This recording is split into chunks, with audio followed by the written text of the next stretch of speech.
менің атым Елдар. Менің жасым 18-де. Мен сіздерге өзімнің басымнан кеткен ең жаман оқиғаны айтып берем. Менің апам романтик болған деп өзім естігем. Әрине ол баласының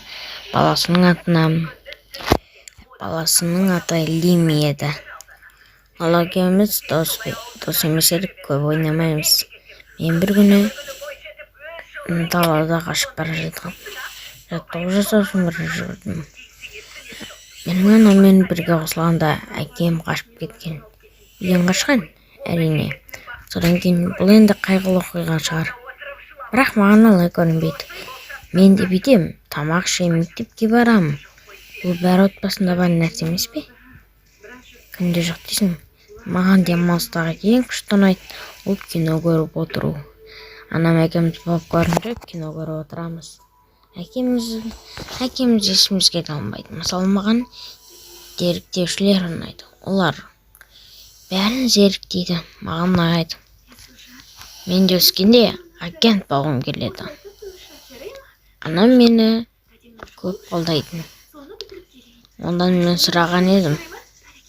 Ол мені, анашым, сен мені 100% қолдайсың ба дегенде, ол иә дедім. Содан кейін мен 5-ші күні мектепке бардым.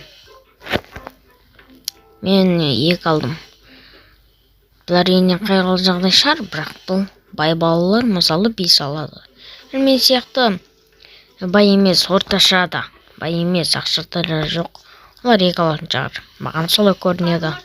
Содан кейін бір күні біз бір қайғылы жағдай естідік.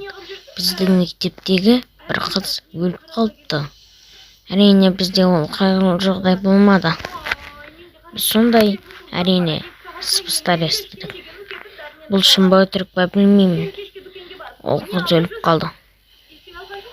Бір кезде біз оны өте қаттес.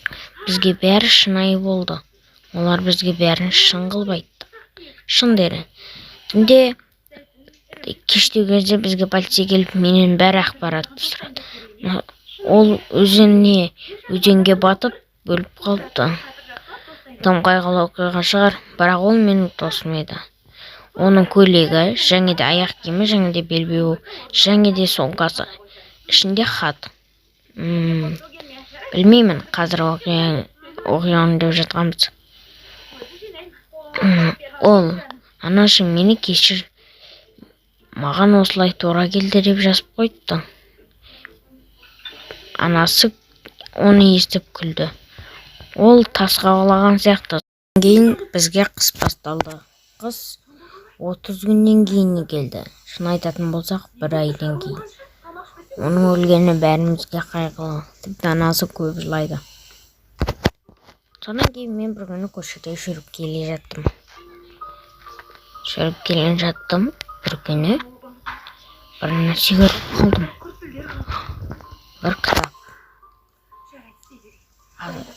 Жазуында менің сүйікті адамым деп жазылып тұр. Содан кейін оны үйге алып кеттім. Қане, оқыдым. Әлгі қыздық-ау деймін. Досым, кешір, маған бұл қайғылы оқиға деп жазып қойды. Мен қатты жыладым. Ол өлмеген екен. Ол балаларға өтірік айтқан. Негіз, ол өлген, бірақ та оған әкесі көп ұрса бергеннен кейін ол сабағында дұрыстап оқи алмаған. Содан кейін өмірден шаршап өліп қалған. Маған осы хатты әдейі өлгісі келіп жылап жазған сияқты. Келе жатқан кезде тығып қалдым. Анам көре жаздады ғой. Анам көрсе, білмеймін, таяқ жейтін сияқтымын. Біреудің хатын оқыдым ғой. Анам маған біреудің хатын оқыма деген. Бірақ оны күнде оқи бастарым. Бір күні түк түсінбедім. Неге олай жазған? Жатып көрдім. Әкесі жақсы адам сияқты болды. Ішінен шығар. Бір күні дәрісханаға оның кіргенін көрдім.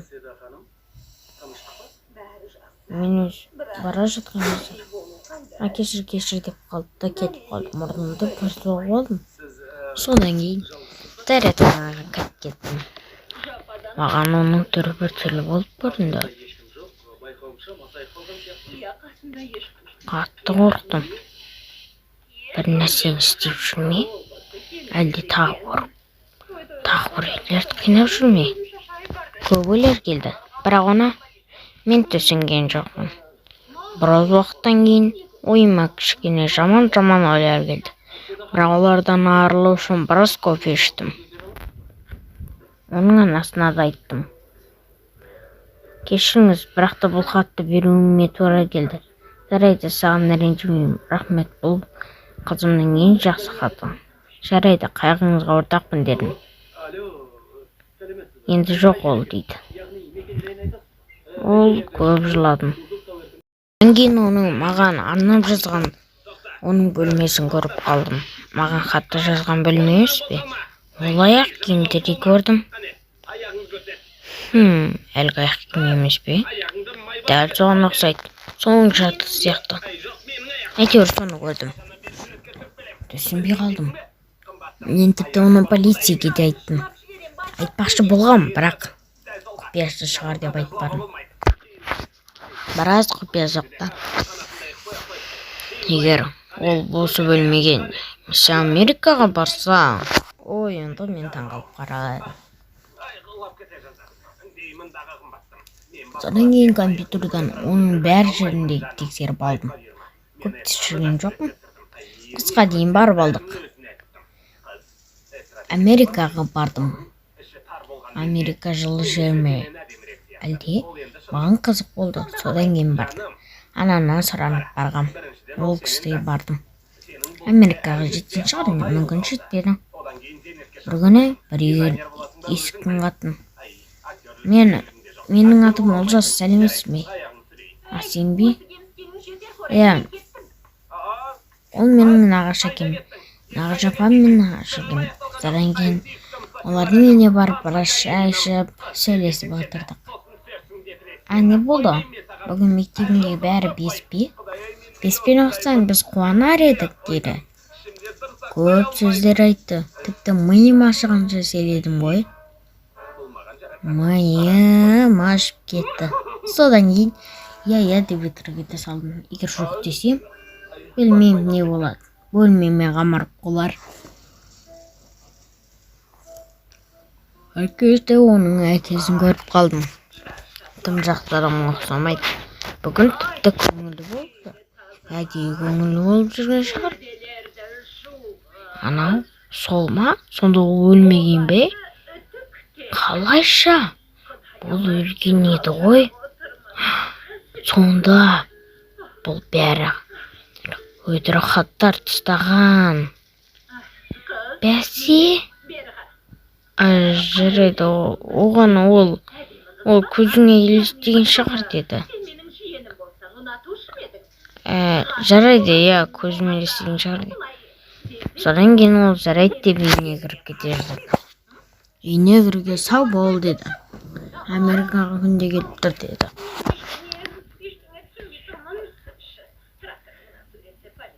Мен негізі өлген жоқпын, жүр барайық. Ал достары, видеоның да соңына келдік. Видеоны салып, каналға тіркел, қоңыраушаны шертіп, каналға лайк